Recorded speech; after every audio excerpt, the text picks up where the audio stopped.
दोस्तों, कैसे हैं आप सब। उम्मीद करती हूँ आप लोग बेहद अच्छे होंगे। तो मैं यहाँ पर लेकर आई हूँ माफिया द लवल गर्ल का 25वां भाग। अगर आप लोगों को ये कहानी पसंद आती है तो लाइक जरूर करें और कमेंट करके मुझे ज़रूर बताएं और मेरे चैनल को सब्सक्राइब जरूर कर लें। तो चलिए कहानी को शुरू करते हैं। वीर ने अपना फ़ोन चेक किया तो उसमें रॉकी द्वारा भेजा गया मैसेज पढ़ने लगा। साथ में ही एक दो वीडियोस थे। उन्हें देख कबीर की नसें गुस्से से तन गई। कुछ ही देर में कबीर अपने काफिले के साथ मेहल से निकल गया। गाड़ी में इस वक्त बिल्कुल शांति थी। अगर कोई आवाज़ थी तो वो थी सिगरेट के गस लेने की, जो कबीर अपनी आंखों में बेशुमार गुस्सा लिए सिगरेट के लंबे लंबे कस खींच रहा था। कुछ ही सफ़र के बाद कबीर की गाड़ी एक बड़ी सी बिल्डिंग के आगे जाकर रुकी। कबीर की गाड़ी को देख एंट्रेंस पर खड़ा रॉकी जल्दी से कबीर के पास आया और कबीर की रोल्स रॉयल का दरवाज़ा खोला। कबीर अपनी कोल्ड अंदाज में अपनी आंखों पर काले शेड्स चलाता हुआ गाड़ी से बाहर निकला। इस वक्त उसका ऑरा बेहद डरावना था। इस वक्त कबीर पूरी तरह काले कपड़ों से ढका हुआ था। चेहरे पर भी काले रंग का मास्क था जो उसके हैंडसम से फेस को कवर कर रहा था। रॉकी ने भी मास्क पहना था जिस पर एक साइड के नाम से लोगो था। अपने लंबे कदमों के साथ कबीर बिल्डिंग में एंटर हुआ और साथ में रॉकी भी। अंदर से पूरी बिल्डिंग का नज़ारा ही अलग था। अंदर कई लड़के और लड़कियां अपने सामने रखे कंप्यूटर्स पर काम कर रहे थे। सबकी उम्र 20 से 25 के बीच में थी। बिल्डिंग के ग्राउंड फ्लोर पर ज़्यादा लोग नहीं थे।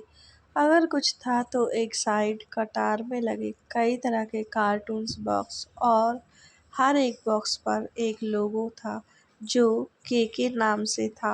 कबीर जैसे ही बिल्डिंग के अंदर एंटर हुआ सब के सब अपनी जगह से उठ गए और कबीर के सामने अपना सर झुका खड़े हो गए।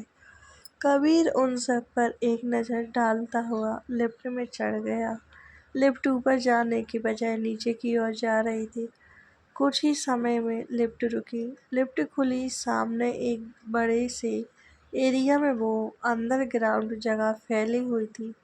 कांच के पार्टीशन से कई तादाद में बड़े बड़े रूम्स थे जिनमें हाई टेक्नोलॉजी के इक्विपमेंट्स रखे थे। कई नौजवान लड़के लड़कियां अपने सामने रखे कंप्यूटर्स पर अपना काम कर रहे थे तो कोई गन्स और रोबोट्स पर वर्क कर रहे थे। जैसे ही लिफ्ट खुली सबका ध्यान उस ओर हो गया क्योंकि कबीर की खुद की पर्सनल लिफ्ट थी। कबीर को आता देख हर कोई अपनी जगह से उठ खड़ा हुआ और कबीर के सामने अपना सर झुका लिया। कबीर सबको इग्नोर करता हुआ अपने ही एटीट्यूड में एक रूम के गेट की ओर बढ़ गया। कबीर ने अपने फिंगरप्रिंट उस गेट की साइड में लगाए तो एक सा की आवाज़ के साथ गेट खुला। कबीर और रॉकी दोनों अंदर की ओर बढ़ गए। सामने एक बड़े से एरिया में फैला रूम पूरी तरह एडवांस हाई टेक्नोलॉजी से बना था। उस रूम में इस वक्त कोई इंसान नहीं था। अगर कुछ था तो बड़े बड़े कंप्यूटर्स और उनके सामने कीज के मुहावरा। कबीर सीधा उस बड़ी सी स्क्रीन के आगे लगे आलीशान सोफे पर एक पैर पर दूसरा पैर चढ़ाते हुए एक राजा की तरह बैठ गया।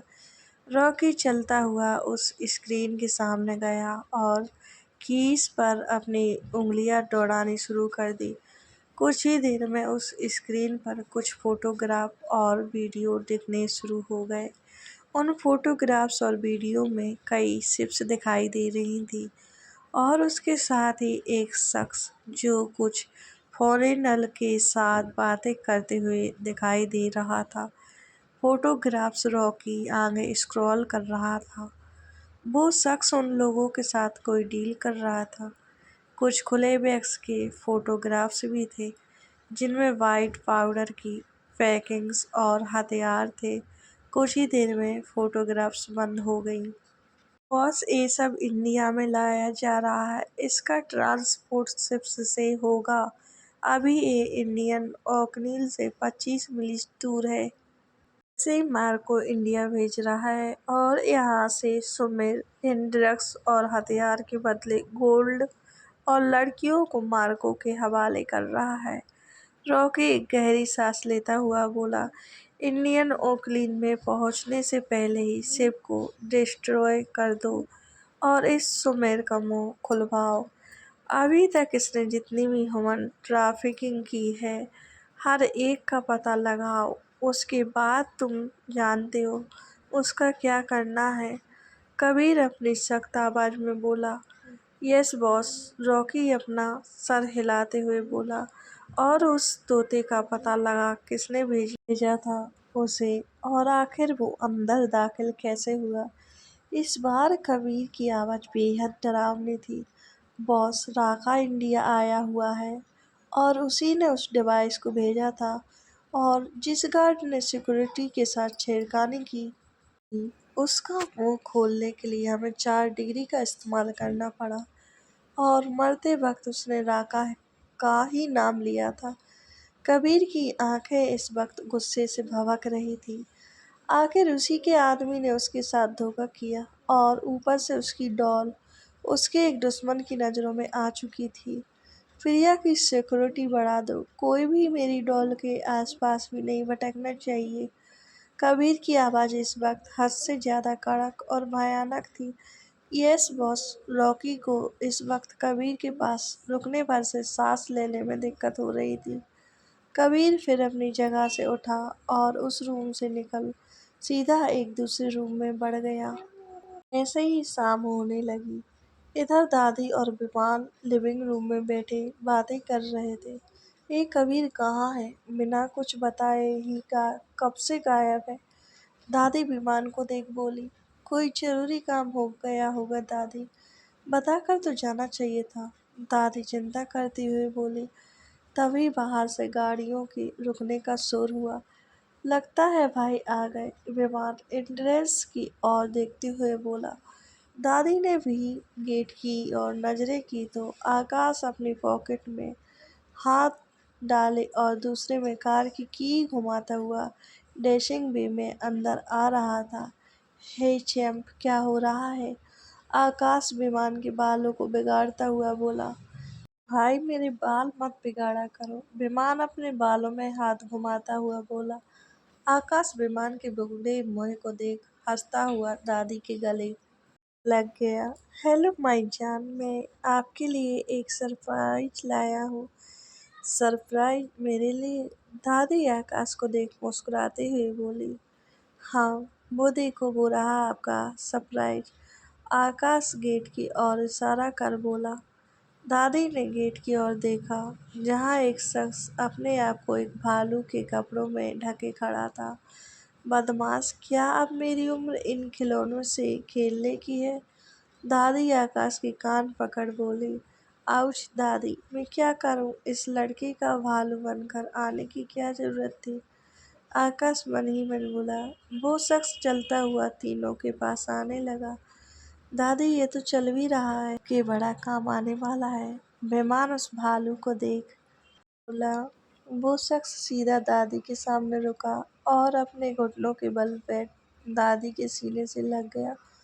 दादी हैरान सी हुई, अपने गले से लगे शख्स के माथे पर हाथ रखा और आकाश और विमान को देखने लगी। विमान तो कंफ्यूज था, पर आकाश के चेहरे पर एक स्माइल थी। अरे, एक खिलौना तो बड़ा प्यारा है, पीहू को बहुत पसंद आएगा। मैं अभी उसे बुलाती हूँ। दादी ने अपनी गर्दन पीछे की ही थी कि दादी को एक रुआसी आवाज आई। दादी। उस आवाज को सुन दादी के चेहरे पर हैरानी के भाव आ गए और जल्दी से उस शख्स की ओर मुड़ी तो सामने बाली का आंसुओं से लबाब चेहरा था। बाली को देख दादी हैरान सी बाली के गालों पर अपने हाथ फेरने लगी, मानो यकीन दिला रही हो कि सामने बैठी लड़की उनका कोई वहम नहीं, हकीकत है। बाली बच्चे, दादी के शब्द लड़खड़ा रहे थे। उनकी आंखों में आंसू इकट्ठा हो चुके थे जो किसी भी पल बहने को तैयार थे। बाली ने दादी की हथेली को चूम लिया और कस के दादी के गले से लग गई। दादी, I missed you a lot, दादी कहते हुए बाली के आंखों से आंसू बह रहे थे। दादी ने भी बाली को कस के अपने आगोश पे ले लिया और बाली के बालों को सहलाने लगी। बच्ची आज इतने सालों बाद आई है और आते ही रो रही है। दादी बाली के चेहरे को अपने दोनों हाथों में भर उसके आंसुओं को पोंछते हुए बोली, मुझे तो किसी ने मिस ही नहीं किया। मेहमान बाली के पास जमीन पे बैठता हुआ बोला, आखिर तुझे कैसे ना मिस करूं छोटी। बाली विपान के गले लग प्यार से बोली, दी मैं छोटा नहीं हूँ, बस आपसे 2 साल ही छोटा हूँ। बाली उसके चेहरे को देख खिलखिलाकर हंस पड़ी, मेरे लिए तो तू छोटा ही है। बाली विमान के बालों को बिखेरते हुए बोली, सब मेरे बालों के पीछे ही पड़े हैं। मेहमान अपना मुंह बड़ा सा फुला बोला। उसके चेहरे को देख तीनों खिलखिलाकर हंस पड़े। दादी ने बाली को अपने पास बिठाया और एक सर्वेंट को भेज पानी लाने को बोला। बच्ची तुम इंडिया कब आई? मुझे इंडिया में आए 1 हफ्ता हो गया दादी। बाली अपना सर दादी की गोद में रख बोली, ये गलत है। आपको इंडिया आए 1 हफ्ता हो गया और आप अब हमसे मिलने आए दी। मेहमान बाली को देख थोड़ा नाराज सा मुंह बना बोला, मोम ने पकड़ कर रखा था, देखो 1 हफ्ते में मेरे बनाए 0 फिगर का क्या कर दिया। तुम इतने सालों बाद आई हो तो भला वो तुम्हें पकड़ कर क्यों ना रखे। दादी उसके बालों को सहलाते हुए ही बोली, हाँ दादी, वैसे कबीर भाई कहाँ है? वो भी तो आए हुए हैं। बाली सर्वेंट द्वारा लाए पानी को पीते हुए बोली, हाँ दादी, क्या वो काम का कीड़ा ऑफिस में है? आकाश भी इधर उधर देखते हुए बोला, पता नहीं बेटा, कुछ बता के भी नहीं गया, फोन भी नहीं लग रहा। मिलकर ऐसे ही बातें कर रहे थे और दादी बाली पर अपना ढेर सारा प्यार लुटा रही थी और विमान बाली से ढेरों सवाल कर रहा था। बाली लंबे समय से अब्रॉड में अपनी पढ़ाई कर रही थी। फोन पर बातें होती रहती थी, पर आज बाली को बिल्कुल अपने सामने देख दादी और विमान बहुत ही ज्यादा खुश थे। पांचों ऐसे ही हंसी खुशी बातें कर ही रहे थे कि तभी कबीर घर के अंदर आने लगा। सबने गाड़ियों के शोर पर गेट की ओर देखा तो कबीर को आता देख बाली अपनी जगह से उठी और अपना भालू वाला हेड पहन लिया जो उसने साइड में रखा था। बाली उठ कबीर के सामने खड़ी हो गई और अपनी कमर पर दोनों हाथ रख लिए और अपना बड़ा सा भालू वाला सर ऊपर उठा कबीर को देखने लगी। कबीर ने अपने सामने एक कार्टून को खड़ा देख आंखें छोटी कर ली और लिविंग रूम में सबकी ओर नजर डाली और वहां आकाश को देखा जो अपने होठों पर उंगलियां रखे उसी और देख रहा था और दादी और मेहमान मंद मंद मुस्कुरा रहे थे। कबीर ने फिर उस कार्टून को देखा जो अभी भी उसी तरह खड़ा उसे घूर रहा था। कबीर ने अपनी पॉकेट में हाथ डाले और साइड से हो निकलने लगा कि बाली अपना सर संभालते हुए वापस कबीर के सामने आ गई और वापस उसी तरह अपनी कमर पर हाथ रख ऊंची एड़ी कर कबीर को घूरने लगी। कबीर ने अपनी आईब्रो को मसला और फिर अपने हाथ बांध खड़ा हो गया। छोटी, तुम अपना एक गेटअप कब उतारना चाहोगी? कबीर की बात सुन बाली हैरान हो गई और सबकी ओर देखा तो वो हैरान थी कि कबीर ने कैसे पहचाना कि कार्टून के गेटअप में बाली है। भाई, आपने मुझे कैसे पहचाना? ये पागलों वाली हरकतें तुम्हारे सिवा कौन कर सकता है? कबीर सोफे पर बैठता हुआ बोला। बाली भी अपने पैर पटकते हुए सोफे पर बैठ गई और अपना गेटअप उतार साइड में रख दिया और कबीर को अपना मुंह फुला के बोली, भाई मैं आपको सरप्राइज देना चाहती थी। हाँ, मैं बहुत सरप्राइज हूँ। वैसे तुम इंडिया कब आई? मैं 1 हफ्ते पहले ही आई। हम वैसे कबीर तुम कहाँ थे? दादी कबीर को देख बोली, वो मुझे ऑफिस के काम से अर्जेंट जाना पड़ा तो मैं किसी को बता नहीं पाया। तुम्हारा फ़ोन बंद क्यों आ रहा है? मैं कब से ट्राई कर रहा हूँ, लग ही नहीं रहा। आकाश कबीर को देख बोला। कबीर ने अपना फ़ोन चेक किया तो वो स्विच ऑफ था। मेरा फ़ोन डेड था, इसी वजह से तुम्हारा कॉल नहीं देख पाया। ओह, मैं से विमान, तुम्हारी बेस्टी कहाँ है? दिख नहीं रही। क्या वो अपने घर पर है? आकाश प्रिया को याद करता हुआ कबीर को देख टेढ़ा मुस्कुराते हुए बोला। आकाश को अपनी ओर देखता पा कबीर उसे अपनी आंखें छोटी कर देखने लगा।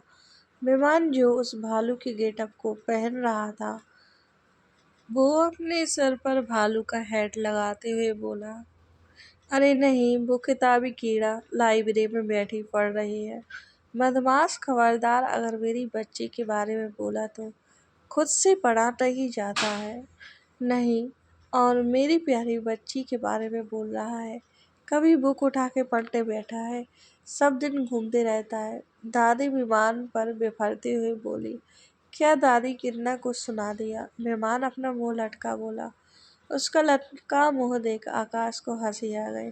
ए प्रिया कौन है? बाली कंफ्यूज सी बोली। दादी मुस्कुराते हुए बाली को देख बोली। प्रिया इस नालायक की बचपन की दोस्त है। पता नहीं पिछले जन्म में कौन से कर्म किए थे जो प्रिया इसकी दोस्त बनी। अफसोस दादी, मैंने बहुत पुण्य किए थे, पर भगवान ने मेरे साथ बहुत ज्यादा ज्यादती की। उस चुड़ैल को मेरी ही झोली में डाला। मैं भगवान से बहुत नाराज हूँ। मेहमान नौटंकी करते हुए बोला। शैतान, आज का डिनर भूल जाना। अगर अब एक लफ्ज भी मेरी बच्ची के बारे में अपने मुंह से निकाला तो। दादी अपनी छड़ी से विमान को मारते हुए बोली, और विमान अपना सर पकड़ दूर बैठ गया। जा, सेफ को आज कुछ अच्छा सा बनाने को बोल जो मेरी बाली को ज्यादा पसंद आए। हाँ ठीक है, कहे। विमान किचन की ओर चला गया। देख रहे हो दादी, सास अपनी होने वाली पोता बहू के लिए कितनी अच्छी है। दोनों की जोड़ी बहुत जमने वाली है। आकाश कबीर के कान में धीरे से फुसफुसाता हुआ बोला। से कबीर मुस्कुरा दिया। क्या बात है मेरे शेरू, यूं मुस्कुराया जा रहा है को ब्लश करोगे? आकाश फुल कबीर की टांग खींचता हुआ बोला। कबीर ने घूर कर उसे देखा और बोला, अपना ये मुंह बंद रख, वरना ऐसा ना हो बाली को तुझे उठा के ले जाना पड़े। भाड़ में जा, कमीना साला। अरे मुझे भी मिलवाओ ना दादी, मैं भी प्रिया से मिलना चाहती हूँ। मैं भी तो देखूं कौन है जिसके खिलाफ आप इस छोटे पर बरस रही हो। हाँ रुक बेटा, अभी उसे बुलवाती हूँ। दादी ने एक सर्वेंट को प्रिया को बुलाने भेज दिया। कुछ ही देर में प्रिया सीढ़ियों से गुनगुनाते हुए नीचे आने लगी। सबने उस ओर देखा तो कबीर की आंखों में अपनी डॉल को देख सुकून छा गया, और बाली की आंखें हैरानी से बड़ी बड़ी हो गई और मुंह हैरानी से खुला का खुला रह गया, क्योंकि बाली ने आज तक इतनी खूबसूरत लड़की अपनी पूरी लाइफ में कहीं नहीं देखी थी। बेशक वो खुद भी बहुत खूबसूरत थी, एक हसीन हुस्न की मलिका थी, पर इस वक्त प्रिया के कंपैरिजन में कुछ नहीं थी। प्रिया जब नीचे आई तो आकाश को बैठा देख अपने होठों पर मुस्कान ले अपने हाथ को हिलाते हुए बोली, हेलो आकाश जी, कैसे हैं आप? आकाश भी प्रिया की मासूम सी मुस्कुराहट देख प्यार से बोला, I am fine, fine cutie pie. पढ़ाई हो रही थी? हाँ, प्रिया अपना सर हिलाते हुए बोली। आकाश ने मुश्किल से प्रिया की ओर देखा और मुस्कुरा दिया, क्योंकि इस वक्त कबीर ने जलन के मारे प्रिया को शांति से देखता हुआ आकाश के पैर को बुरी तरह कुचल रहा था, जिससे दर्द के मारे आकाश की हालत खराब हो रही थी। आकाश ने मुश्किल से अपना पैर कबीर से छुड़वाया और उसे अपनी खा जाने वाली नज़रों से देखने लगा, और मन ही मन 100 गालियाँ कुछ ही सेकंड में कबीर को दे डाली। कबीर ने उसे बेभाव से देखा और थोड़ा उसके करीब हो बोला, आगे से मेरी डॉल को किसी भी निकनेम से बुलाने की ज़रूरत नहीं है, वरना। कबीर ने उसे एक डरावना कोल्ड लुक दिया। कमीने, दूर हो जा मुझसे। आकाश कबीर से दूर खिसक कर अपने पैर को दूसरे पैर से सहलाता हुआ बोला। कबीर ने फिर उससे नजरें हटा ली और अपनी डॉल को निहारने में मशगूल हो गया। दादी आपने मुझे बुलाया। प्रिया दादी की ओर मुड़ बोली। हाँ मेरे बच्चे, इधर आ, मैं तुम्हें किसी से मिलवाती हूँ। प्रिया दादी के पास बैठी और दादी के पास बैठी अनजान शख्स को अपनी टुकुर टुकुर नज़रों से देखने लगी। बाली, जो अभी भी प्रिया को ही आंखें फाड़े देख रही थी, उसे देख आकाश बोला, अपना मुंह बंद कर ले, मच्छर घुस जाएगा। बाली अपने होश में आई और अपनी जगह से उठ बिल्कुल प्रिया के पास बैठ गई। एकदम से बोली। एकदम से बाली को अपने पास बैठता देख प्रिया ने घबरा कर दादी की बाजू पकड़ ली। दादी हंसते हुए प्रिया के सर पर हाथ फिर बोली, बच्चे, ये बाली है, आकाश की बहन, तुमसे मिलना चाहती थी, इसलिए तुम्हें डिस्टर्ब किया। प्रिया ने एक पल दादी को देखा और अपना हाथ हिला। बाली को देख धीरे से अपनी मासूम और मीठी सी आवाज में बोली, हेलो दीदी। प्रिया की आवाज बाली के कानों में शहद घोलने का काम कर रही थी। बाली ने हैरानी से प्रिया के गालों को पोक किया और बोली, दादी, क्या ये सच में इंसान है? बाली की बात सुन प्रिया ने अपनी आंखें हैरानी से बड़ी बड़ी कर ली और दादी को देखा तो वो हंसती हुई बोली, हाँ, ये इंसान ही है बाली। कोई इतना खूबसूरत कैसे हो सकता है दादी? ये कितनी खूबसूरत है और कितनी ज़्यादा क्यूट भी। हाँ हाँ, जो भी इसे पहली बार देखता है यही बोलता है। दादी उसके हैरान से चेहरे को देख हंसते हुए बोली, हे क्यूटी, मेरा नाम बाली है, क्या तुम मुझसे दोस्ती करोगी? बाली चहकते हुए अपना हाथ आगे की ओर कर बोली, एक नए दोस्त का। सुन प्रिया ने दादी की ओर देखा तो दादी ने अपना सर हाँ में हिला दिया। दादी को हाँ में सर हिलाता देख प्रिया के चेहरे पर एक लंबी सी मुस्कुराहट आ गई और अपना हाथ बाली के हाथों में दे बोली, मेरा नाम, हाँ हाँ मेरी क्यूटी सी नई दोस्त, तुम्हारा नाम प्रिया है, पर मैं तुम्हें आज से क्यूटी ही बुलाऊंगी। बाली हेड करते हुए मुस्कुराकर बोली। प्रिया भी उसके जोली नेचर को देख मुस्कुरा दी और अपना सर खुशी से हाँ में हिला दिया। आकाश ने अपने साइड में गर्दन घुमाई तो डर के मारे अपना ठूक गटक लिया, क्योंकि कभी से इतनी खतरनाक वाइब्स आ रही थी जिससे आकाश को घुटन सी हो रही थी। ये साला सिंगल ही ठीक था, एक लड़की दूसरी लड़की को टच कर रही है तो कहाँ प्रॉब्लम हो रही है इसे? भाई वाली लड़की ही है, क्यों जलन से मर रहा है? आकाश मुश्किल से कबीर को देख बोला। कबीर ने उसे खा जाने वाली अपनी लाल नजरों से देखा और खड़ा होते हुए बोला, मैं फ्रेश होकर आता हूँ। उसकी आवाज़ सुन एक पल को सबके रोंगटे खड़े हो गए। कबीर ने एक नज़र प्रिया के मासूम से चेहरे पर डाली, जो उसकी भयानक आवाज़ सुन चौंक उठी थी। कबीर फिर सीधा सीढ़ियों से होता हुआ ऊपर अपने रूम में चला गया। इन्हें एकदम से क्या हुआ? बाली कबीर को ज़्यादा देख बोली, पता नहीं बेटा, इस लड़के को कब गुस्सा आ जाए कुछ पता नहीं चलता। दादी कबीर को ज़्यादा देख बोली। कबीर के जाने के बाद बाली प्रिया से बातें करने लग गई। बाली कभी प्रिया के सॉफ्ट से गालों को पोक करती तो कभी उसके गाल खींचती। बेचारी को परेशान करके रख दिया। ओह माय गॉड, मैंने अपनी लाइफ में इतनी खूबसूरती आज तक नहीं देखी। दादी, आपने इसे आज तक कहाँ छुपा कर रखा था? दादी हंसते हुए दोनों को देखने लगी और बोली, तुम दोनों बातें करो, मैं संदेह करके आती हूँ। हाँ ठीक है दादी। दोनों फिर अपनी बातों में मशगूल हो गई। प्रिया थोड़ी झिझक सी रही थी, पर बाली ऐसे बात कर रही थी मानो प्रिया पता नहीं कितने जन्मों से उसकी दोस्त हो। विमान भी मटकता हुआ अपने बड़े से भालू वाले सर को पकड़े वापस लिविंग रूम में आने लगा और प्रिया को बैठा देख दिमाग में कुछ आया और बोला, म्यूजिक, और इसी के साथ पूरा माहौल ही बदल गया। तीनों ने आवाज की दिशा में देखा जहां विमान मटकते हुए आ रहा था। प्रिया तो इतने लंबे भालू को देख हैरान हो गई। विमान प्रिया के सामने आया और म्यूजिक की रिधम पर मस्त मौला हो ठुमकी लगाने शुरू कर दिए। टेडी, ये तुम हो? प्रिया सोफे से उठ विमान को देखते हुए बोली। विमान अपनी मुंडी हिला दी, जिससे हेड खुलने लगा, पर जल्दी ही पकड़ लिया और अपनी कमर पर हाथ रख फिर से ठुमके लगाने शुरू कर दिए। उसे इस तरह नाचता देख तीनों हंस पड़े और अपनी प्रिया भी अपना पेट पकड़ जोर जोर से हंसने लगी। विमान ने उसके दोनों हाथ पकड़े और खड़ा करते हुए उसे भी डांस करवाने लगा। प्रिया भी विमान के साथ डांस करना शुरू हो गई और दोनों एक दूसरे के साथ ठुमके लगा रहे थे। आकाश और बाली का हंस हंस के बुरा हाल था। दोनों मिलकर फुल कॉमेडी डांस कर रहे थे। आकाश ने अपना फ़ोन निकाला और उस खुशनुमा माहौल का वीडियो बनाने लगा। विमान कभी प्रिया के साथ नागिन डांस करता तो कभी बाली के साथ कपल डांस। बाली विमान का साथ नहीं दे पा रही थी और सीधा पेट पकड़ सोफे पर लुढ़क गई, क्योंकि अब उसका हंस हंस कर बुरा हाल हो रहा था। प्रिया डांस कम विमान को देख हंस ज्यादा रही थी। विमान प्रिया को पकड़ कपल डांस करने लगा। आकाश वीडियो बनाते हुए मन ही मन बोला, अच्छा है कबीर इस वक्त यहाँ नहीं है, वरना जल भुन के कबाब बन जाता। दोनों डांस कर ही रहे थे कि ऊपर से कबीर नीचे आने लगा और शोर सुन लिविंग रूम की ओर देखा तो सच में जल भुन कर लेग पीस बन गया।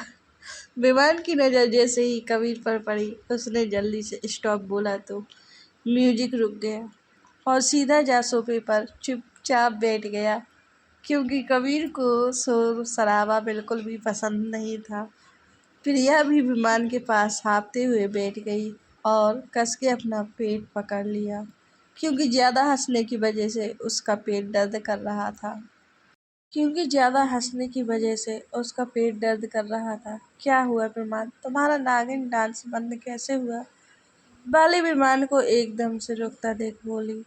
विमान अपना हेड उतार बोला, वो देखो एनोकोंडा आ रहे हैं, अभी निकल जाएंगे और डकर भी नहीं लेंगे। उसकी बात सुन बाली कबीर को देख फिर से हंस पड़ी। आकाश ने कबीर की ओर देखा, जो आंखों में अंगारे लिए सीढ़ियों से नीचे उतर रहा था। आकाश मन ही मन बोला, सच में एनोकोंडा ही है। कई फोन को बंद कर अपनी पॉकेट में डाल लिया। प्रिया ने जब विमान के मुंह से कबीर के लिए एनाकोंडा सुना तो अपना पेट पकड़ सोफे पर लेट गई और खिलखिलाकर हंस पड़ी। कबीर जब लिविंग रूम में आया और प्रिया के मासूम से चेहरे को खिलखिलाता देख खुद भी मुस्कुराए बिना नहीं रह सका। कुछ देर पहले जो आंखें पत्थर की तरह कठोर थी, वो अब प्रिया के मासूम से चेहरे को देखने के बाद पानी की तरह नम पड़ गई। कबीर आकाश के पास सोफे पर बैठ गया और प्रिया कबीर को देख हंसते हुए बोली, कबीर जी, डैडी ने आपको एनाकोंडा बोला कहे। प्रिया फिर से हंस पड़ी। प्रिया तो हंस रही थी, पर विमान के चेहरे की हवाइयाँ उड़ गईं और कबीर को देख घबरा कर देखा, जो उसे ही अपनी आंखें छोटी कर घूर रहा था। भा भाई, मैं तो बस यूं ही, ये तो मजाक कर रही है, झूठा अभी नहीं बोला था। विमान ने जल्दी से उसके मुंह पर अपना हाथ रख दिया।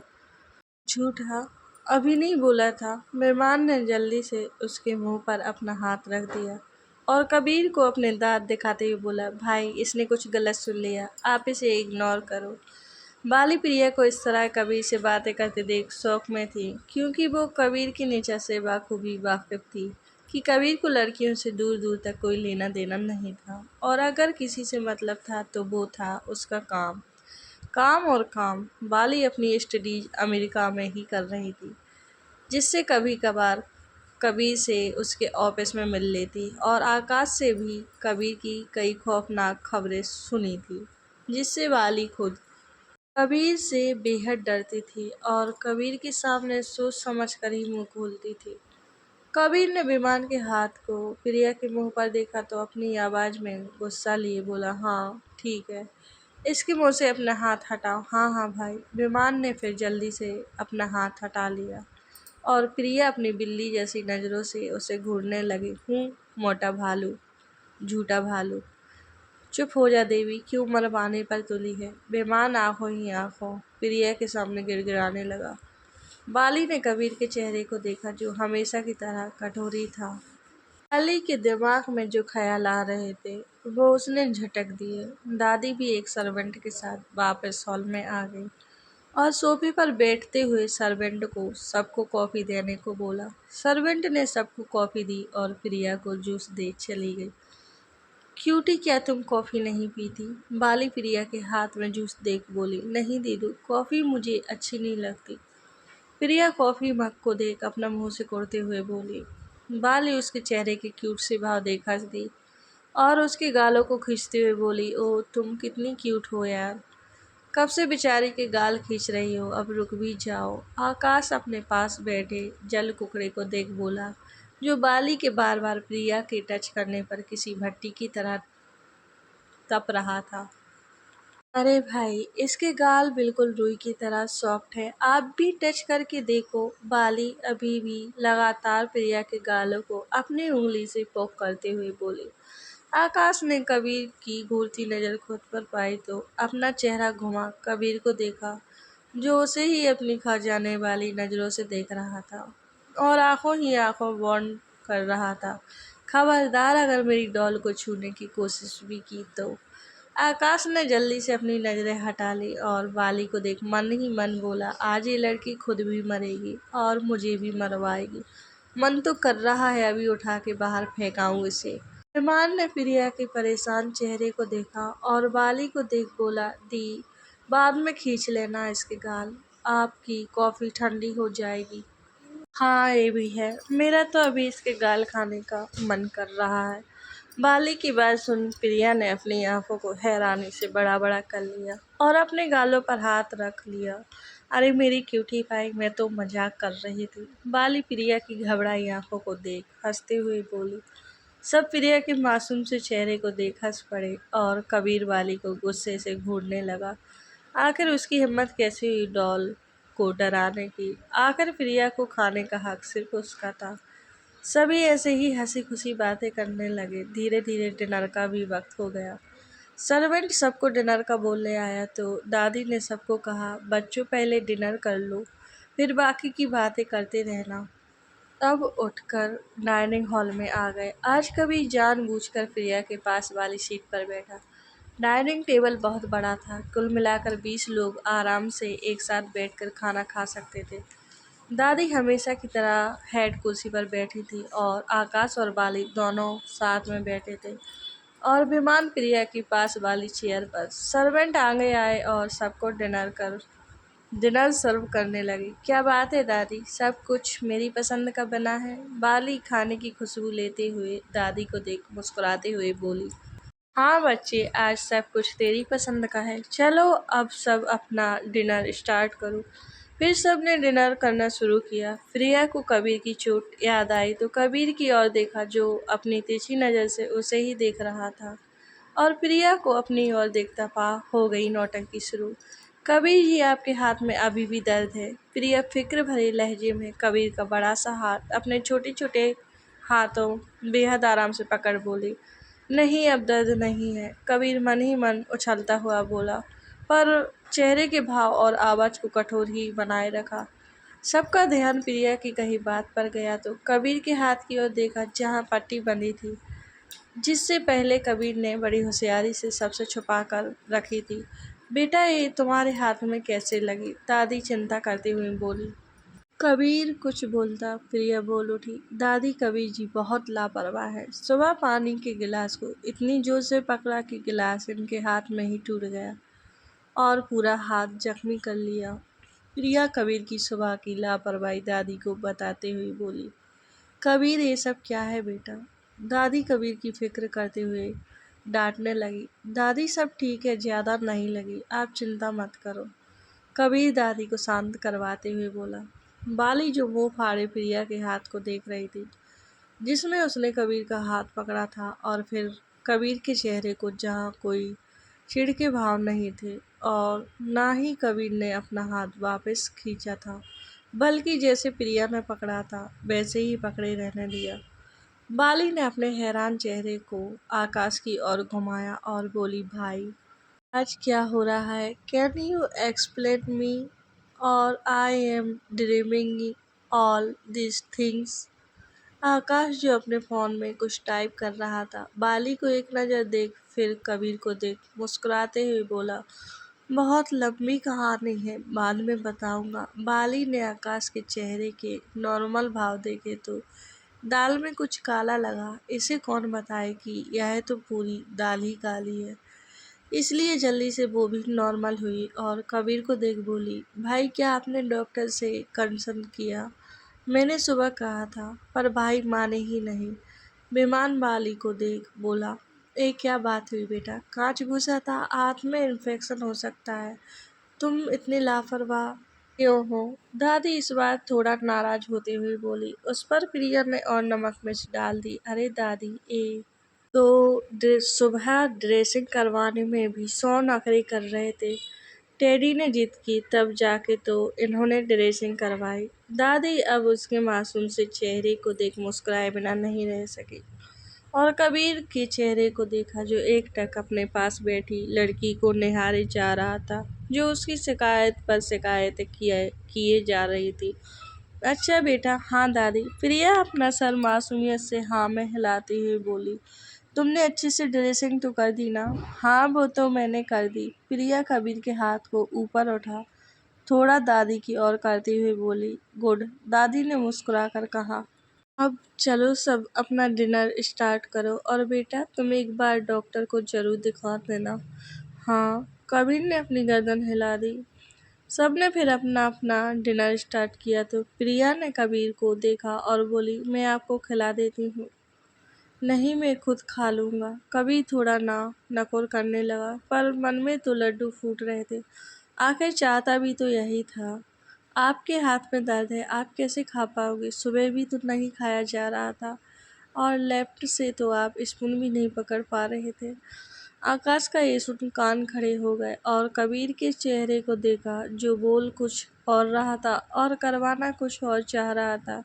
अच्छा बेटे, लेफ्ट से स्पून नहीं पकड़ पा रहे थे और पता नहीं लेफ्ट से आज तक कितनों को एक झटके में उड़ाया है। आकाश मन ही मन बोला और अपने चेहरे पर टेढ़ी स्माइल लाते हुए और थोड़ा मासूम बनते हुए प्रिया को देख बोला। प्रिया साइड, ये तुम्हारे हाथ से खाना नहीं चाहता, क्यों जबरदस्ती कर रही हो? दादी आप क्यों नहीं खिला देते? कबीर जी ऐसा है क्या तो दादी आप खिला दो। प्रिया वापस अपनी चेयर सीधी करते हुए बोली, पर कबीर ने फट से प्रिया की चेयर पकड़ अपनी ओर घुमा ली और बोला, नहीं ऐसी कोई बात नहीं है, तुम खिला दो जैसे सुबह खिलाया था। प्रिया ने अपनी टिमटिमाती आंखों को बार बार झपका, कबीर के चेहरे को देखा और बोली, था ठीक है। कबीर ने सबकी ओर नज़र घुमाई तो सब उसकी सडन एक्शन को ही देख रहे थे। ये देख कबीर वापस अपनी चेयर पर सीधा होते हुए बोला, मैं मेरे कहने का मतलब है कि दादी को क्यों परेशान करना, वैसे भी ये मेरे पास ही बैठी है तो हाँ, प्रिया कबीर को खिला दो। दादी कबीर के चेहरे को देख मुश्किल से अपनी हंसी दबाते हुए बोली और मन ही मन बोली, आज मेरा पोता झूठ भी बोलने लगा। इसके लेफ्ट हाथ में कब से काम करना बंद कर दिया। दादी ने प्यार से दोनों की ओर देखा जो साथ में बहुत प्यारे लग रहे थे। हाय मेरे बच्चों को किसी की नज़र ना लगे, कितने प्यारे लग रहे हैं साथ में। इधर कबीर ने जब प्रिया के हाथों से बाइट लिया तो चैन चैन की सांस ली और अपनी खा जाने वाली नज़रों से आकाश को घूर कर देखा जो मज़े से उसे अपनी भौहें उचकाते हुए उसे देख रहा था। किसी ने गलत नहीं कहा, हर एक दोस्त कमीना होता है, पर यहाँ बेचारे कबीर की फूटी किस्मत एक ही दोस्त है और वो भी एक नंबर का कमीना। कबीर की जानलेवा नज़रों को देख आकाश को इतना तो समझ आ गया था कि उसने अपने पैरों पर खुद ही कुल्हाड़ी मारी है, पर अब कुछ नहीं किया जा सकता सिवाय कबीर के रौद्र रूप से भिड़ने के। बाली ने एक बार फिर अपना हैरान चेहरा लिए कबीर को देखा जो मुस्कुराते हुए प्रिया के हाथ से खाना खा रहा था। बाली ने अपना एक हाथ अपने दिल पर रख लिया और आकाश को देख बोली, भाई प्लीज़ एक विप रूम में लिए हॉस्पिटल में बुक कर दो, मुझे किसी भी वक्त हार्ट अटैक आ सकता। आकाश ने उसके चेहरे को देखा तो मुश्किल से अपनी हंसी दबाई और बोला, मैंने कहा ना बाद में बताऊंगा, पहले डिनर कर लो। बाली फिर अपना डिनर करने लगी। अब उसके अंदर क्यूरोसिटी की आग धड़क रही थी। सब बातें करते हुए अपना अपना डिनर कर रहे थे। सबका डिनर हो चुका था पर प्रिया को डिनर करना था।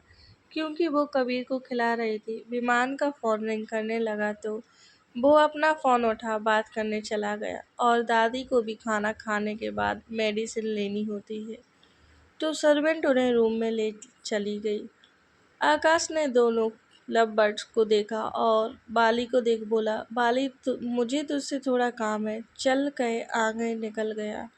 बाली भी इशारा समझ उठकर बोली, आप दोनों डिनर करो, हम। कबीर ने सर हिलाया तो बाली आकाश के पीछे चली गई। आकाश पीछे मुड़ा और कबीर की ओर एक आंख दबा दी। ये देख कबीर ने उसे एक लुक दिया और आकाश हंसते हुए चला गया। कबीर ने देखा अब उसके बैठने की जगह प्रिया के पास नहीं है तो मन मारकर विमान और आकाश के पास बैठ गया। इधर तीनों लेडीज अपनी बातों में लग गई और तीनों जेंट्स अपनी कबीर की नजरें सिर्फ प्रिया पर ही थी, जो बस बाली के साथ बातें करने में ही मग्न थी। ये देख कबीर छिड़ गया कि प्रिया उसकी ओर देख भी नहीं रही। इधर सर्वेंट सबके लिए ट्रे में आइसक्रीम ले आया। आइसक्रीम को देख दोनों लड़कियां उछल पड़ीं। सर्वेंट ने सबको आइसक्रीम का गिलास पकड़ा दिया। दादी को ठंडी चीजों की मनाही थी और कबीर ने भी आइसक्रीम नहीं ली, जिसे देख विमान बोला, क्या हुआ भाई, आप आइसक्रीम क्यों नहीं ले रहे? नहीं, मुझे ये पसंद नहीं, तुम खाओ, कबीर नर्म लहजे में बोला। इधर प्रिया और बाली अपने में ही मस्त आइसक्रीम का आनंद ले रही थी। कबीर की नजरें ना चाहते हुए भी बार बार प्रिया के चमकते लाल होठों की ओर जा रही थी, जिससे अब उसका हलक सूखता हुआ महसूस हो रहा था। कबीर ने मुश्किल से अपनी नजरें प्रिया के होठों से हटाई और पास पड़ी बोतल उठा पानी पी अपना गला टर किया। ये लड़की किसी दिन मुझे पागल कर देगी, कबीर मन ही मन झुल्लाते हुए बोला और प्रिया के होठों से अपनी नजरें हटा अपना ध्यान इधर उधर देने लगा। पर कमबख्त ये नजरें इसकी सुने। सभी अपनी बातों में मग्न थे और इसी तरह वक्त भी अपनी रफ्तार से दौड़ने लगा। मेहमान ने उबासी लेते हुए कहा, भाई मुझे तो अब नींद आ रही है, मैं तो चला। लेकिन अभी तो सिर्फ 10 ही बजे हैं, इतनी जल्दी? बाली अपनी वॉच में टाइम देखते हुए बोली, अगर जल्दी नहीं सोएगा तो मुझे सुबह परेशान कैसे करेगा? प्रिया विमान को घूरते हुए नाक मुंह सिकोड़कर धीरे से फुसफुसाई। बाली ने प्रिया की ओर देखा और बोली, तुमने कुछ कहा क्यूटी? नहीं नहीं, मैंने कुछ नहीं कहा, प्रिया अपना सर जल्दी से ना में हिलाते हुए बोली। विमान ने उसके बिगड़े भावों को पढ़ लिया था, इसलिए हंसते हुए बोला, सुबह रेडी रहना वरना। हाँ हाँ, मुझे पता है, प्रिया अपना मुंह फुला बोली। ये हुई ना बात, गुड नाइट एवरीवन, मैं चला अपनी प्यारी नींद लेने गए। मेहमान सबको विश करता हुआ मेंशन के अंदर चला गया। क्या हुआ क्यूटी, एक किस बारे में बोल रहा था? बाली विमान को जाते देख प्रिया के फूले हुए मुंह को देख बोली, कुछ नहीं दीदू, रोज सुबह 5 बजे उठा देता है, फिर इतने बड़े राउंड के बीच चक्कर लगवाता है। प्रिया लाचारी से बोली, यह तो अच्छी बात है, जॉगिंग में क्या बुराई है, सुबह उठकर जॉगिंग तो करनी चाहिए। क्या दीदू, आप भी उसकी साइड हो गए? सुबह सुबह कितनी नींद आती है। अरे मेरी जान, मैं तो तुम्हारी साइड ही हूँ, पर मुझे देखो, सुबह जल्दी उठकर जिम में एक्सरसाइज करती हूँ, जिससे मेरा फिगर देखो कितना स्लिम है, लड़की आहें भरती हैं। मेरा फिगर देखकर आखिरी की लाइन बाली ने प्रिया के कान में बोली। प्रिया ने अपनी टिमटिमाती आंखों से बाली को देखा और मासूमियत से बोली, पर दीदू, लड़के आपकी फिगर को देख आहें क्यों भरते हैं? बाली ने हैरानी से अपनी आंखें बड़ी बड़ी कर ली और दादी को खांसी आ गई। आकाश ने तो अपना सर ही पीट लिया, इस लड़की का क्या होगा, मैंने पहले ही मना किया था। प्रिया के सामने कुछ भी उल्टा मत बोला, पर नहीं, इसके कान में हड़ताल लगी पड़ी है। कबीर ने अपनी लाल आंखों से बाली को अपनी कत्ल कर देने वाली आंखों से घूरा और मन ही मन बोला, आखिर इसकी इतनी हिम्मत कैसे हुई मेरी मासूम सी डॉल को ये सब बोलने की। अली ने सबकी ओर देखा जो उसे ही देख रहे थे। कबीर को देख उसकी जान ही हलक में अटक गई। बाबू, मेरा मतलब था कि हमें रोज एक्सरसाइज करनी चाहिए, जिससे हमें कोई बीमारी नहीं लगती, समझी? हाँ। प्रिया ने अपना सर मासूमियत से हिला दिया, जिसे देख बाली ने एक राहत की सांस ली और कबीर को देख अपनी बत्ती सी चमका दी। कबीर ने उसे एक कोल्ड लुक दिया, जिससे बाली ने अपना चेहरा रुआसा सा बना लिया और होठों ही होठों में बुदबुदा दी, माफ कर दो मेरे प्यारे भाई, गलती से मिस्टेक हो गई।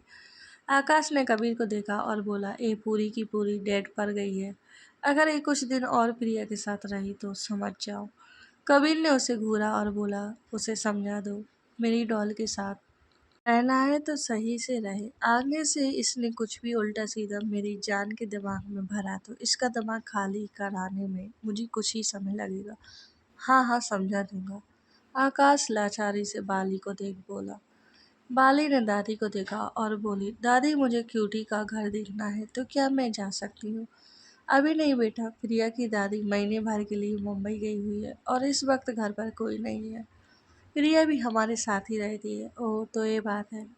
मैंने सोचा क्यूटी के मॉम डैड से भी मिल लूंगी। दादी ने बाली के मुंह से प्रिया के मॉम डैड का नाम सुना तो प्रिया की ओर देख, जिसका खिला हुआ चेहरा बिल्कुल मुरझा सा गया था। तो बेटा तुम किसी और दिन मिल लेना। दादी ने बाली के हाथ पर अपना हाथ रखा और हल्के से दबा दिया। बाली ने दादी के चेहरे की ओर देखा, जो उसे इस टॉपिक पर और कुछ न बोलने का इशारा कर रही थी। बाली को भी समझने में ज़्यादा समय नहीं लगा और प्रिया के मुरझाए चेहरे को देख सिचुएशन इमेजिन कर ली। कबीर का दिल अपनी डॉल के मुरझाए चेहरे को देख तड़प रहा था। इस वक्त वो प्रिया को अपने सीने से लगाना चाहता था, पर इस वक्त खुद को मजबूर पाकर अंदर ही अंदर जूझ रहा था। बाली ने माहौल को हल्का करने के लिए थोड़ा हंसते हुए बोली, क्यूटी मुझे तुम्हारा रूम देखना है, क्या तुम मुझे अपना रूम नहीं दिखाओगी? प्रिया ने अपनी उदास आंखों से बाली को देखा और नकली मुस्कुराहट के साथ बोली, हाँ दीदू, आप चलो, मैं आपको अपना दिखाती हूँ। सबने प्रिया की आवाज़ में नया बयां कर देने वाली उदासी को भाप लिया था, जिससे सबके चेहरे पर भी उदासी छा गई। दोनों फिर उठ गई और सबको गुड नाइट विश कर मेंशन के अंदर चली गई। बाली बार बार उसे कुछ न कुछ बिना सर पाँव की बातें बताते हुए प्रिया का माइंड डाइवर्ट करने की कोशिश कर रही थी, जिससे कुछ हद तक कामयाब भी हुई। इधर आकाश का फोन रिंग करने लगा। कॉलर आईडी पर शो हो रहे नाम को देख आकाश ने फोन उठाया और कुछ देर बात कर कॉल कट कर दी। अब हम अब मैं भी जाने की इजाज़त चाहूँगा, पर बेटा इतनी जल्दी? मेरा जाना ज़रूरी है दादी, वरना आज रात यहीं रुक जाता और बाली आज यहीं है। मुझे घर पहुँचने में काफ़ी रात हो जाएगी। हाँ बेटा, उसे तो मैं वैसे भी नहीं जाने देती और तुम भी अपना ध्यान रखना, ठीक है? हाँ दादी, अब मैं भी चलता हूँ, गुड नाइट। आकाश दादी के गले लगते हुए बोला, गुड नाइट बच्चे।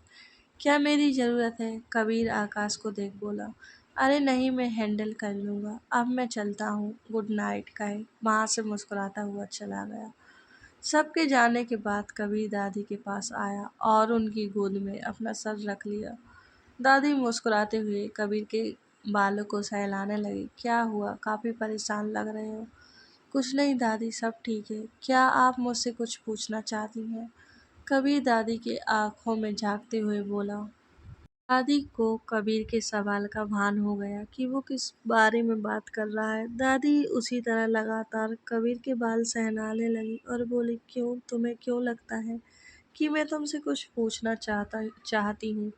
कबीर ने दादी की आंखों में देखा और बोला, मैं प्रिया से बहुत मोहब्बत करने लगा हूँ दादी।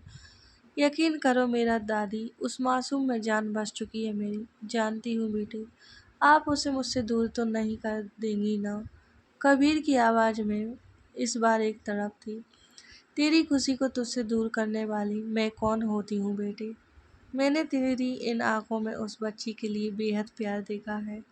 तेरी नकली मुस्कुराहट को देखकर अब ये आंखें भी थक कर बूढ़ी हो चुकी हैं। अब तेरी खुशी को तुझसे दूर नहीं कर सकते। अब बस प्रिया को देखने भर से तेरे चेहरे पर मुस्कान है, उसे छीनने का हक नहीं है मेरे पास। आज पूरे 17 सालों बाद तेरे चेहरे पर हंसी देखी है मैंने। बच्चे, तेरी खुशी की वजह को कभी दूर नहीं करूँगी, कभी भी नहीं। कहते हुए दादी ने कबीर के माथे को शिद्दत से चूम लिया। आपने मेरे मन का डर दूर कर दिया दादी। मुझे लगा प्रिया की बातों को सुन आप मुझे उससे दूर कर देंगे। अब इस डर को हमेशा के लिए अपने मन से निकाल दे। तेरी दादी अब प्रिया को ही तेरी दुल्हन बनाएगी। दादी ने मुस्कुराते हुए कबीर के बालों को लगातार सहलाते हुए बोला। दादी की बात सुन कबीर खुलकर मुस्कुरा दिया, जिसे देख दादी ने एक बार फिर कबीर के माथे को चूम लिया और हंसते हुए बोली, वैसे प्रिया ने तेरी बहुत सी शिकायतें लगाई हैं। कबीर दादी की बात सुन पहले मुस्कुरा दिया, लेकिन फिर चेहरे पर गंभीर भाव ले आया। आपको मुझ पर विश्वास है ना? मैं उस मासूम के साथ कभी कुछ गलत नहीं कर सकता दादी। हाँ मेरे बच्चे, मुझे तुझ पर खुद से भी ज़्यादा विश्वास है। मुझे पता है तू प्रिया के साथ कुछ गलत नहीं कर सकता। मुझे मेरी परवरिश पर खुद से भी ज़्यादा यकीन है। कबीर के चेहरे पर दादी की बात सुन सुकून सा ठहर गया और दादी से कसकर लिपट गया। तुझे पता है प्रिया की दुनिया आज तक सिर्फ 3 लोगों के बीच ही ठहरी है।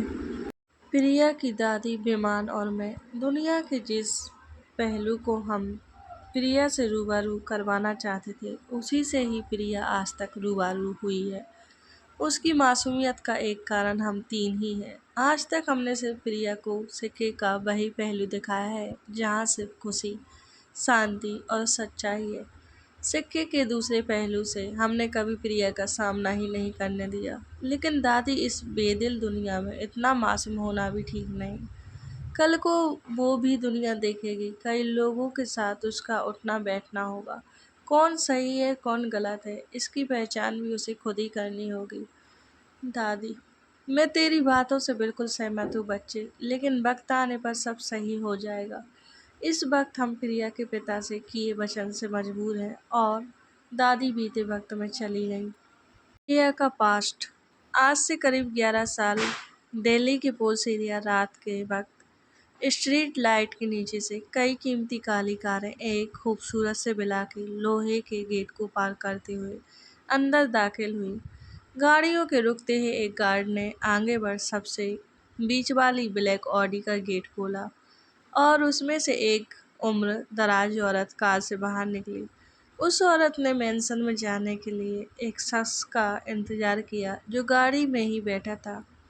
जब काफ़ी देर तक वो शख्स गाड़ी से बाहर नहीं आया, तो औरत ने झुककर गाड़ी में देखा और अपना हाथ आगे करते हुए चेहरे पर एक प्यारी सी मुस्कान ला बोली, बच्ची बाहर आ जाओ। कार के अंदर सफ़ेद फ्रॉक में लिपटी एक बेहद ही खूबसूरत और प्यारी सी बच्ची बैठी थी, जिसके हाथ में एक छोटा सा टेडी बियर था, जिसे उस बच्ची ने कस के अपने सीने से लगाया हुआ था।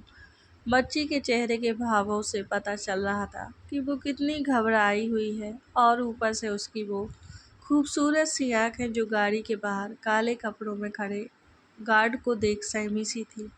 जब उस बच्ची को उस औरत की आवाज़ आई तो एक पल को चहक उठी, जिसे देख उस औरत ने प्यार से कहा, यह बच्चे डरते नहीं, आओ। औरत ने कहते हुए नन्ही सी प्रिया का हाथ कर लिया, जिससे प्रिया कुछ हद तक शांत हुई और गाड़ी से बाहर आ गई। ये दोनों किरदार और कोई नहीं, हमारी छोटी सी 10 साल की प्रिया और दादी सुमित्रा देवी हैं। दादी ने प्रिया का छोटा सा हाथ पकड़ा और उसे गाड़ी से उतारा। बाहर आते ही प्रिया ने दादी को और कस के पकड़ लिया, जिसे देख दादी ने प्यार से कहा, बच्चे घबराओ मत। प्रिया कुछ नहीं बोली और हौली से अपना चेहरा हाँ में हिला दिया, पर दादी के हाथ पर पकड़ अभी भी कसी हुई थी। दोनों मेंशन के अंदर आ गए और कई नौकर एक लाइन में खड़े दादी को रिस्पेक्टफुली ग्रीट किया। रात काफ़ी हो चुकी थी और दोनों सफ़र से थक गए थे, इसलिए दादी और प्रिया ने खाना खाया और दादी ने प्रिया को रूम में सुला दिया। दादी उठने को हुई पर प्रिया ने उनकी साड़ी का पल्लू पकड़ लिया। ये देख दादी ने प्रिया की ओर देखा, जो नाव में अपना सर हिला रही थी। ये यही हूँ बेटा, कहीं नहीं जा रही। प्रिया ने फिर दादी के पल्लू को पकड़े ही अपनी आंखें बंद कर ली और उस खिलौनों को भी कस के जकड़ लिया। दादी भी प्रिया के बालों को सहला रही थी, जिससे प्रिया को जल्दी ही नींद आ गई। प्रिया के सो जाने पर दादी ने प्यार से प्रिया के माथे को चूमा और कंबल ओढ़ा, लाइट बंद कर दी।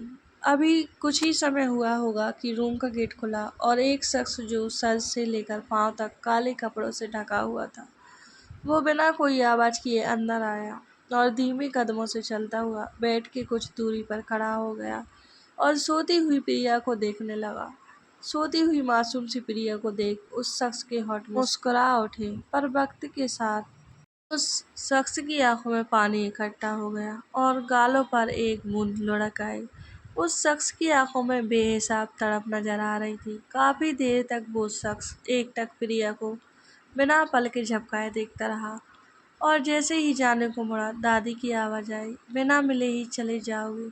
उस शख्स के कदम ठिठक गए, पर फिर भी बिना कुछ बोले तेज कदमों से रूम से निकल गया। दादी भी जल्दी से बेड से उठी और उस शख्स के पीछे रूम से बाहर आ गई। हॉल में वो शख्स और दादी सोफे पर एक दूसरे के सामने बैठे थे। उस शख्स ने अपने दोनों हाथों से अपने मुंह को ढक रखा था। बहुत याद करती है तुम्हें। जब उसके पास नहीं होती तो तुम्हारी फोटो को अपने सीने से लगा ढेरों बातें करती है। दादी की बातें सुन उस शख्स की सिसकियां शुरू हो गईं और अपने चेहरे को ढके ही फपक कर रो पड़ा। दादी की आंखों में भी आंसुओं का सैलाब था। मत रो देव, सब ठीक हो जाएगा। दादी मुश्किल से अपनी रुआई को रोके हुए बोली।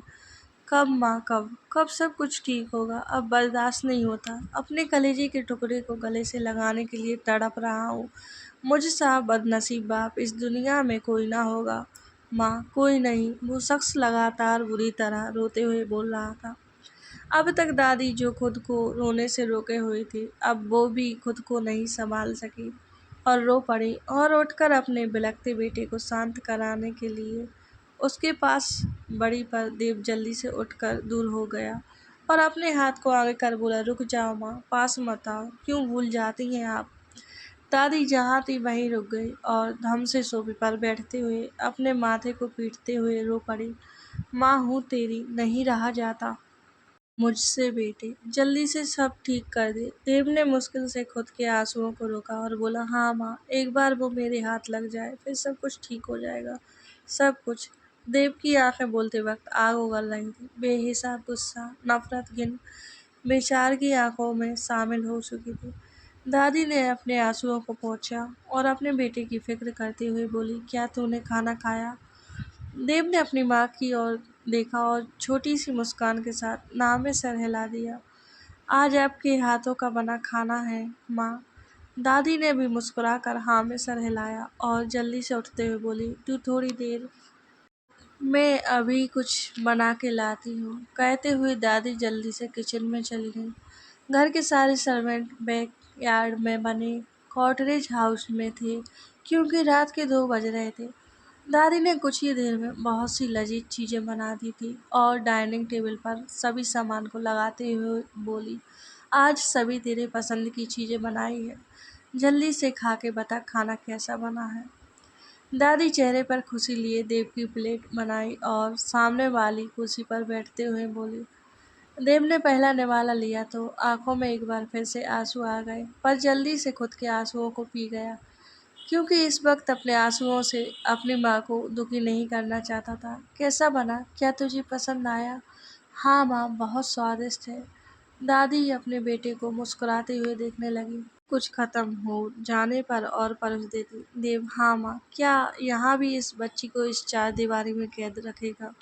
देव ने अपनी माँ को देखा और शांत लहजे में बोला, माँ, सिर्फ जगह और माहौल बदला है, दुश्मन नहीं। दादी ने फिर कोई सवाल नहीं किया और बस हाँ में गर्दन हिला दी। कल से प्रिया के लिए नए ट्यूटर हायर किए हैं मैंने, तो एक बार आप उन सब से मिल लीजिएगा। अगर आपको उनमें कोई कमी दिखे तो मुझे बता देना, मैं उसकी जगह कोई और हायर कर लूँगा। हम इसी तरह काफ़ी देर तक दोनों बातें करते रहे और देव आखिर में बोला, अब मुझे जाना होगा। हाँ, क्या? पर आज ही तो तू आया है इतनी जल्दी। दादी उदासी से बोली। माँ, आप मेरी मजबूरी जानती है ना। हाँ। कुछ ही देर में देव और दादी छत पर थे, क्योंकि छत पर देव का चौपर खड़ा था। चलता हूँ माँ, अपना और मेरी गुड़िया का ध्यान रखना। हाँ। वापस कब आएगा। जल्दी, कहते हुए कुछ ही पल में चौपर काली अंधेरी रात में गुम हो गया। दादी ने साड़ी के पल्लू से अपनी नम आंखें पोंछी और वापस रूम में आ प्रिया के पास सो गई। वक्त अपनी गति से बीत रहा था। प्रिया के लिए कई ट्यूटर देव सक्सेना यानी प्रिया के पिता द्वारा हायर कर दिए गए थे। इन बीतते दिनों में प्रिया ने उगते सूरज और ढलते दिन को भी अपने घर की चारदीवारी से ही देखा था। प्रिया ने कभी भी घर के बड़े से लोहे के गेट को पार नहीं किया था, या दूसरी भाषा में कहे तो पार करने की अनुमति ही नहीं थी उसे। दादी अपना पूरा वक्त प्रिया को देती, सुबह से लेकर शाम तक प्रिया को खुश रखने की हर मुमकिन कोशिश करती, पर उनकी हर कोशिश नाकामयाब ही रहती। कहते हैं बच्चे के घर में होने से पूरा घर चहकता है, पर यहाँ सब उल्टा था। संगमरमर के पत्थरों से बनी हवेली भी बिल्कुल सुनसान सी खंडर कहने पर मजबूर करती थी। प्रिया के ट्यूटर्स ने भी कई बार प्रिया के कम बोलने या नाम मात्र भूलने पर दादी से शिकायतें भी की, पर दादी के हाथ में कुछ नहीं था, क्योंकि उन ट्यूटर से कई ज़्यादा वो खुद प्रिया के करीब थी। पर फिर भी प्रिया उनसे कम ही बात करती, उदासी गुमसुम सी रहती। फिर वो उन डर को आखिर जवाब ही क्या देती। तो चलिए दोस्तों, कहानी का एंड यहीं ख़त्म करते हैं। और इसमें कुछ पटाखों की आवाज़ भी आ गई है, तो क्या है कि दीपावली का टाइम निकल चुका है, फिर भी अभी कुछ पटाखे फूट रहे हैं, तो माफ़ी चाहती हूँ, इसमें मैं कुछ नहीं कर सकती हूँ। तो अगर कहानी पसंद आती है तो लाइक करें और कमेंट ज़रूर करें, और मेरे चैनल को सब्सक्राइब ज़रूर कर दें।